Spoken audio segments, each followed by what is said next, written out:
이번 시간에는 전략적 마케팅 과정과 홍보의 전략과 방법에 대해서 함께 공부하는 시간 갖도록 하겠습니다. 강의의 김성철 교수입니다.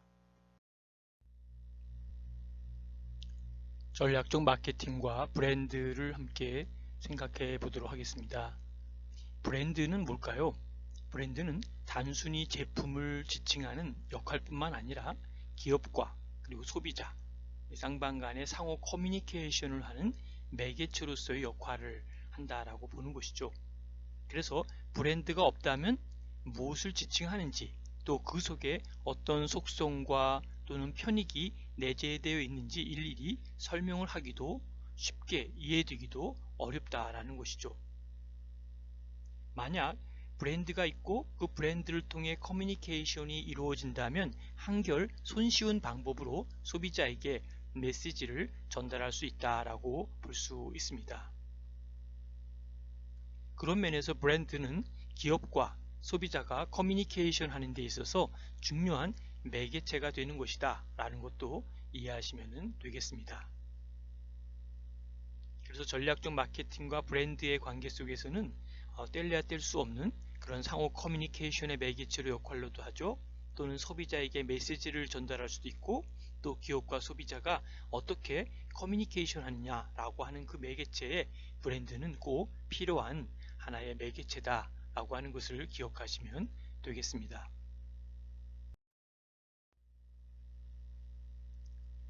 반면에 브랜드다라고 하는 것은 또 좀 구체적으로 어떤 것일까요? 일반적으로 등록 상표죠. 하나의 마크다라고 하는 것이죠. 트레이드 마크가 바로 등록 상표인데 이 브랜드가 바로 트레이드 마크로서의 의미를 갖고 있다라는 것이죠. 그래서 이 트레이드 마크와 함께 브랜드를 구성하고 있는 것은 뭐 네임이라든지 또는 심볼 또는 로고 또는 뭐 하나의 서체 또는 하나의 캐릭터 이외에 여러 가지로 이 브랜드를 설명할 수 있다라고 보는 것이죠. 특히 오늘날 이 통용되고 있는 이 브랜드는 뭘까요? 바로 통용되고 있는 브랜드는 기업의 특정 제품이라든지 또는 서비스를 경쟁 업체의 제품이나 서비스와 구별하기 위해서 사용되는 것이 바로 이런 브랜드의 하나의 상징적 의미가 있다라고 볼 수 있습니다. 그래서 타사 제품과의 구별뿐만 아니라 여기에 가치라고 하는 밸류가 더해질 때 그 브랜드는 기업의 자산으로 발전하게 된다라고 하는 것을 이해하시면 되겠습니다.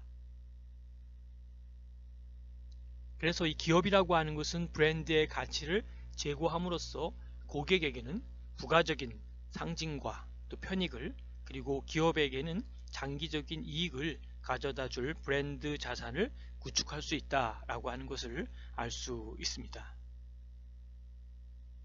그래서 트레이드 마크를 통한 의미가 무엇인지, 그리고 특별히 이 value라고 하는 것, 이 의미는 오히려 더 사회복지적 측면에서의 이 value는 더욱더 가치 있고 더 의미 있는 그러한 value로 이해할 수가 있다라고 하는 것이죠.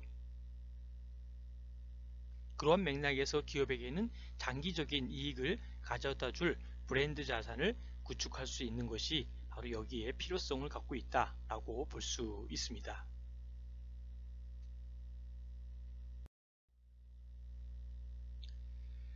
그 다음에 우리 기억할 것은, 기업이라고 하는 것은 이 기업이 브랜드 자산을 구축하기 위해서는 바로 기본적인 브랜딩 계획이 수립되어야 된다라는 것이죠. 여기서 브랜딩이라고 하는 계획을 어떻게 수립할 것인지, 또 이러한 부분들은 조금 더 구체적인 내용들을 살펴보면 좋을 듯 합니다. 이때 이제 자사의 핵심 역량을 활용해서 시장의 위험을 파악하고 또 기회를 포착하고, 더 나아가서는 고객의 가치를 창출할 수 있도록 대체적인 지침을 제공할 수 있는 계획을 세우는 것이 무엇보다 필요하다라고 볼 수 있습니다.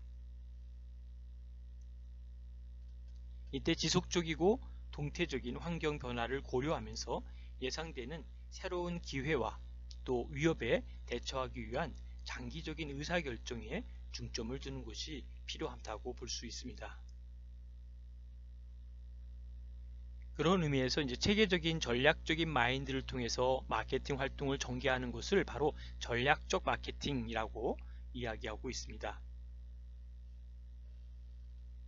그렇다면 여러분들이 먼저 생각할 것은 브랜딩 기획을 해야 된다라고 하는 것 하나 하고, 더 나아가서는 어떤 고객의 가치를 창출할 수 있도록 대체적인 지침을 제공할 수 있어야 된다라는 것, 그리고 더 나아가서는 동태적인 환경 변화를 고려하면서 예상되는 새로운 기회와 위협에 대처하기 위한 장기적인 의사결정에 중점을 가져야 된다라고 하는 것도 기억하시고, 특별히 전략적 마케팅 이 부분은 우리가 깊이 연구하고 고민해야 될 부분이다 라고 볼 수 있습니다.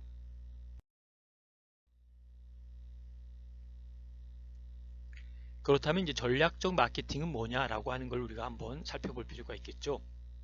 이 전략이라는 것과 함께 마케팅이 융합이 되면서 전략적 마케팅은 빠르게 변화하는 이런 외부 환경의 변화에 기업이 보다 적극적이고 능동적으로, 수동적이 아닌 능동적으로 대응하고, 동시에 어떤 기업의 제한된 마케팅 자원을 효율적인데 가장 효율적으로 배분하기 위한 전략적 접근 방법이다, 이렇게 이해할 수가 있습니다. 그런 의미에서 이제 전략적 마케팅은 마케팅 믹스에 대한 접근보다는 그 전 단계로 시장의 세분화, 또 목표 시장의 설정, 그다음에 포지셔닝을 중심으로 마케팅 목표를 달성하기 위한 전략을 먼저 기획한 다음에 이에 맞는 전술을 사용하기 때문에 마케팅 관리하는 차이가 있다라고 하는 것도 기억하셔야 될 줄로 압니다. 그래서 전략적 마케팅 이꼬로 마케팅 믹스에 대한 얘기를 하는 이유는 뭐냐면, 바로 그러한 맥락을 통해서 이야기한 대로 또 세분화시키고, 또 어떤 타겟 마케팅이라 그러죠. 이 목표를 설정하고 포지셔닝을 중심으로 한다라고 하는 것. 그래서 여러분들이 생각하는 이 전략적 마케팅은 마케팅 매니지먼트라고 하는 마케팅 관리와는 차이가 있음을 우리가 살펴볼 필요가 있습니다.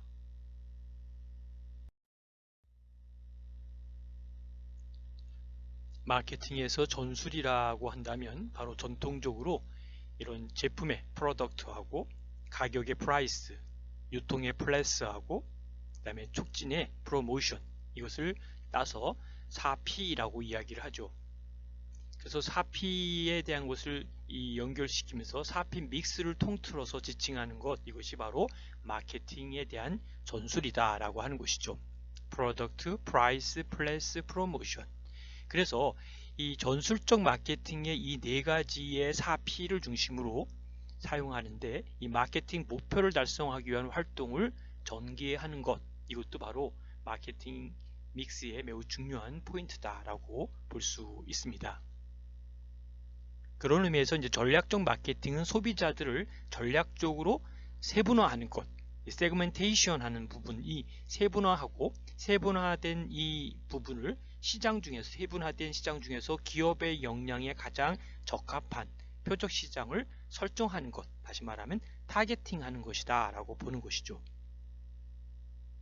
이러한 맥락에서 소비자 인식의 영역에 있어서 상품과 가치, 이 포지셔닝 되는 부분을 바로 체계적인 계획을 세우고 수립된 전략에 의해서 바로 전술적인 도구인 4P를 활용하는 것이 중요하다라고 보는 것이죠. 오늘 기억할 것은 포지셔닝, 다시 말하면은 이 프로덕트, 프라이스, 플래스, 프로모션, 이 4P에 대한 것들을 어떻게 포지셔닝 하느냐, 이 부분이 바로 체계적인 계획을 세우는 것이고, 수립된 전략에 의해서 전술적인 도구인 4PS를 활용하는 것이다. 그런 의미에서 이 네 가지의 4P를 꼭 기억하시고, 어떻게 활용하는지 이 포지셔닝에 대해서 함께 좀 더 연구하고 고민하는 시간 되시기를 바라겠습니다.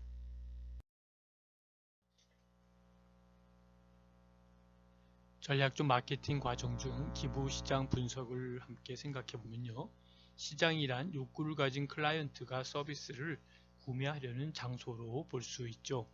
시장 분석은 마케팅 전략과 계획 수립 시 구매자 행동에 대한 이해에 근거하여 시장을 세분화하고, 이에 따른 표적 시장의 선정과 표적 시장에 적절하게 상품을 포지셔닝해야 한다라고 보는 것이죠. 이러한 활동을 STP 전략이다라고 하는데요. 첫 번째가 세분화 단계입니다. 두 번째가 시장 표적화 단계고, 세 번째가 시장 위치화 단계다라고 볼 수 있겠습니다. 시장 세분화 단계에서는 세분화할 변수의 규명과 시장의 세분화가 있다면 시장 표적화 단계에는 세분화된 시장의 매력도 평가와 표적 시장의 선정을 둘 수 있습니다. 셋째는 시장 위치화 단계에서 바로 세분화된 표적 시장에 대한 위치와 규명 가능한 개념을 말하고 있는 것이죠.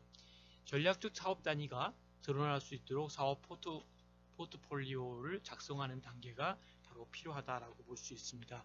사업 포트폴리오란 조직을 구성하는 사업 단위와 제품의 집합체, 즉 다시 말하면 수행하고 있거나 앞으로 수행할 수 있는 사업 종류의 목록 또는 그 사업 수행 단위의 목록을 의미한다라고 볼 수 있습니다.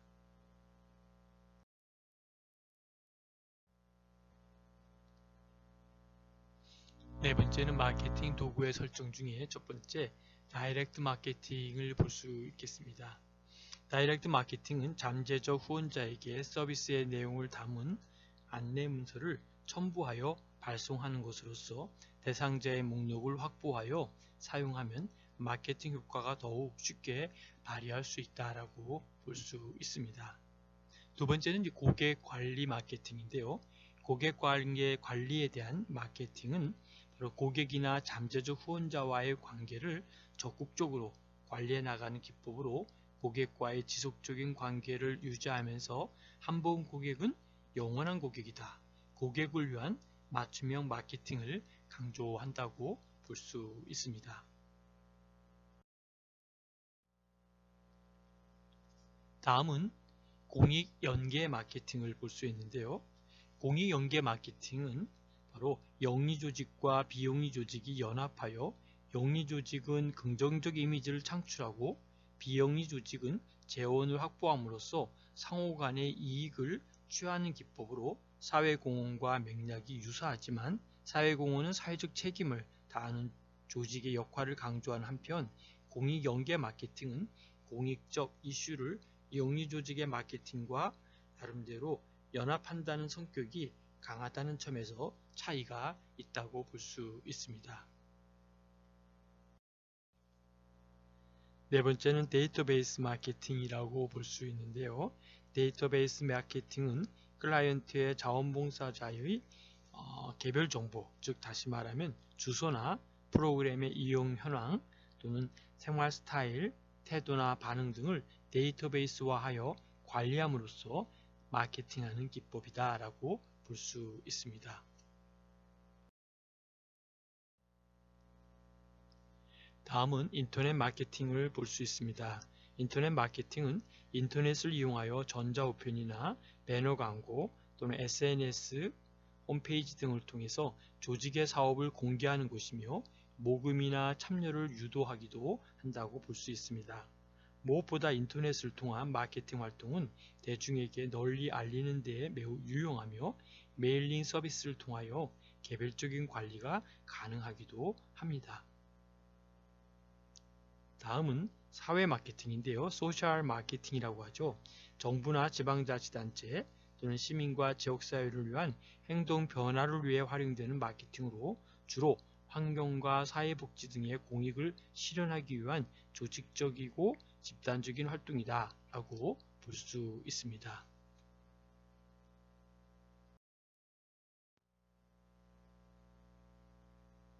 다음은 전화 및 자동 응답 시스템에 대한 하나의 마케팅이라 볼 수 있는데요.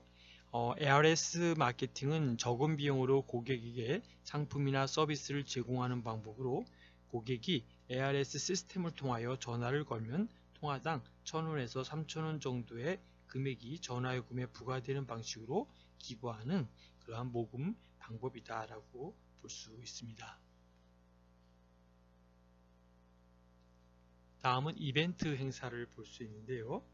특정한 장소와 한정된 기간으로 사전에 기획하여 서비스에 대한 정보를 알리는 방법이다 라고 보는 것이죠. 그래서 주로 바자회라든지 또는 자선음악회 또는 이런 것을 통해서 수입이 들어오겠는데요. 후원금으로 들어온 이 수익금을 후원하는 것이 바로 이런 이벤트 행사다 라고 볼 수 있습니다.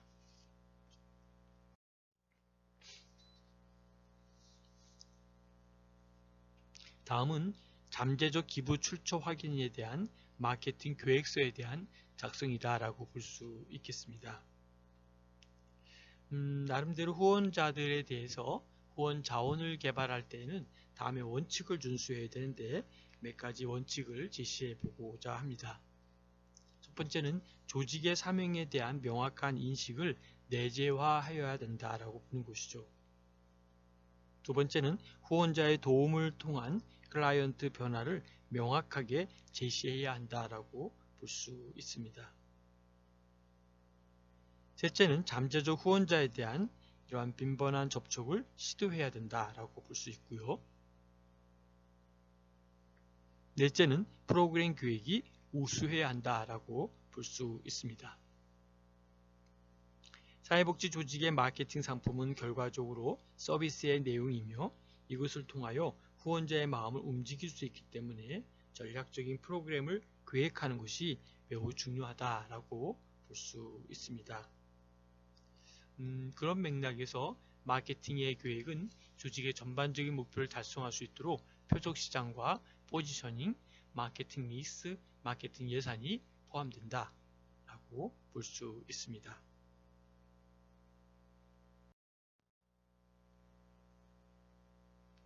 다음은 자원봉사자 활용에 대한 얘기를 잠깐 드리도록 하겠습니다. 자원봉사자를 확보하는 것 또한 마케팅의 과업인데요.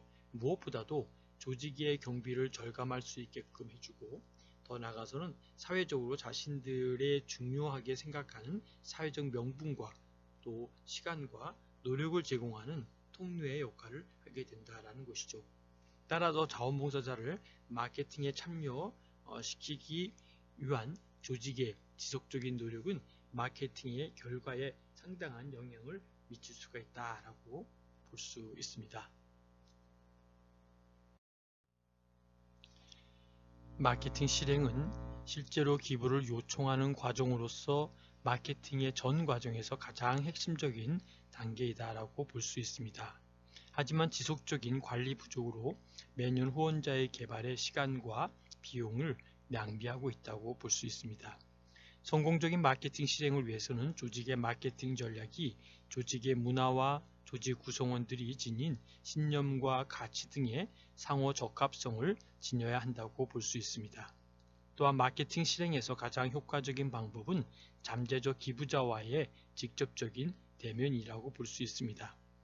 물론 잠재적 기부자의 실제 기부 행동 시점이 마케팅 종료 시점은 아니지만 실제 기부 행동 이후에도 기부자와 지속적인 의사소통이 필요하며 더 나아가서는 기부금 사용에 대한 정보를 정기적으로 제공해야 한다라고 볼 수 있습니다.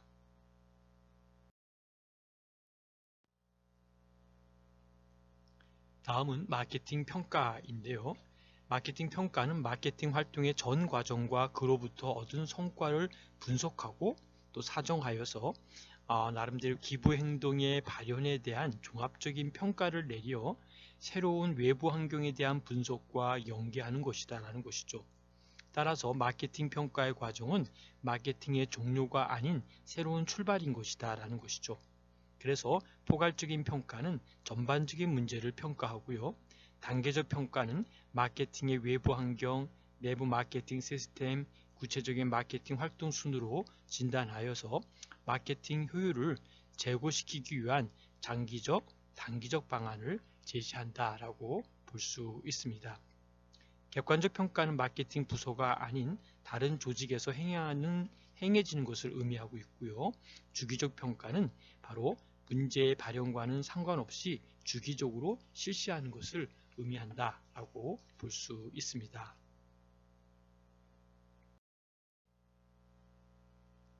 다음은 홍보의 전략과 방법 중 홍보의 개념과 기능을 살펴보도록 하겠습니다. 홍보에 대하여 영국의 웹스터 사전에서는 그 단체나 개인이 사업 활동과 방침 등을 사회적 공중에게 알리고 주체와의 관계에서 양호한 여론을 만들어내도록 노력하는 기능을 홍보다라고 정의를 하고 있습니다. 보르버트는 기업 홍보란 기업이 그 기업 자신 또는 제품, 서비스 등에 대한 명성을 쌓고 유지해 가는 것을 전문적인 커뮤니케이션 기술에 의해 돕는 경영 기능이다 라고 정의를 했습니다. 한국홍보학회는 지난 1997년 2월에 홍보와 PR의 용어를 같은 개념으로 사용할 것으로 용어 사용에 대한 기준을 제시도 했습니다. 일반적으로 기업 홍보는 회사의 메모, 서신, 보고서, 웹사이트, 이메일, 연설 또는 보도자료 등 그것이 어떤 형태인가에 상관없이 기업의 모든 의사소통의 결과물이다 라고 정의를 했습니다. 기업은 이러한 메시지가 모두 누적된 결과를 대내외 구성원들에게 전달하는 것이다 라고 보았고요. 다양하게 얽힌 이해관계로 인해 같은 사안에 대한 많은 정보, 의견, 대안, 정책 등이 표출되고 서로 다른 입장에 따라 사회 갈등과 대립이 생겨난다 라고 보고 있습니다. 이를 관리하는 의사소통의 경쟁력은 참여와 대화를 위한 선결 조건이다 라고 보고 있고요. 이와 같이 홍보는 사회의 여러 단체들과 그 공중을 연결하는 전달 수단으로 인식되고 있습니다. 즉 홍보는 각 단체와 공중, 상호 간의 생산적 관계를 형성하고 발전시키며 확대하기 위하여 사용하는 수송수단이다 라는 방법을 제시하고 있습니다. 톰센은 바로 홍보를 조직과 개인들 간의 관계를 형성하고 상호 확대하여 가는 관리다 라고 하는 것으로 이야기하면서도 경영과 복지 향상의 운용으로서 홍보 영역 확대 관계로 이해하고 있습니다. 홍보의 기능으로 어드바이스, 커뮤니케이션 서비스, 퍼블릭 리서치, PR 액션 프로그램으로 기능을 이야기하고 있고요.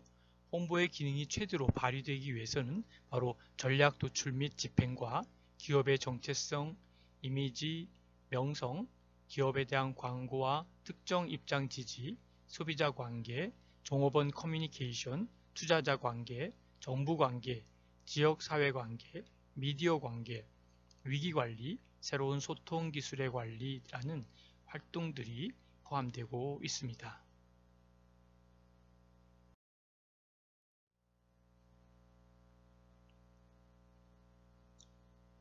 사회복지 조직의 홍보의 입장에서 볼 때 홍보는 그 정의에서 그 자신과 제품, 서비스 등에 대해 사회로부터 호의와 신뢰를 획득하고 유지하기 위해 전문적인 커뮤니케이션 기술로 표현되고 전달해가는 기능이다 라고 이야기하고 있습니다. 이것은 홍보라는 개념이 일반적인 의미로 사용된 것으로 협의의 홍보, 광고, 선전을 포함하는 것이고 사회복지기관의 홍보는 기관 자신의 이미지를 알리는 역할과 더불어 자원동원뿐만 아니라 사회복지 조직의 공익적 목적과 사업을 효과적으로 홍보하고 사회복지 조직의 신뢰성을 쌓는 것을 목적으로 하고 있습니다. 사회복지 조직의 홍보 목적과 필요성에 대하여 다음과 같이 정리할 수 있는데요. 첫 번째, 홍보는 정보를 제공한다 라고 볼 수 있겠습니다. 두 번째는 홍보는 신뢰를 확보한다 라고 볼 수 있습니다. 셋째는 홍보는 권위를 획득한다 이렇게 볼 수 있겠고요. 네 번째, 홍보는 사회 통합의 기능이 있다라고 볼 수 있습니다. 다섯 번째, 홍보는 국민 의식을 관리한다라고 볼 수 있겠고요. 여섯 번째는 대국민 설득 기능이다라고 볼 수 있습니다. 일곱 번째는 참여의 통로 기능이고 여덟 번째 마지막으로 사회복지의 이미지 제고다라고 볼 수 있습니다. 사회복지 조직의 효과적인 홍보 조건과 홍보 수단으로 볼 때는 바로 홍보가 잘 이루어지기 위해서 사회복지 조직에서는 다음과 같은 기본적인 조건을 갖추고 있어야 된다고 보는 것이죠. 첫째는 사회복지 조직의 신뢰성을 확보해야 한다고 볼 수 있습니다. 두 번째는 사회복지 조직의 존재 가치를 인정받아야 하고 셋째는 사회복지 조직의 홍보를 전달할 전문성을 갖춘 인력이 확보되어야 하고 넷째는 홍보 전담 인력뿐만 아니라 사회복지 조직 내 모든 구성원들이 홍보 마인드를 반드시 지녀야 한다라고 볼 수 있습니다.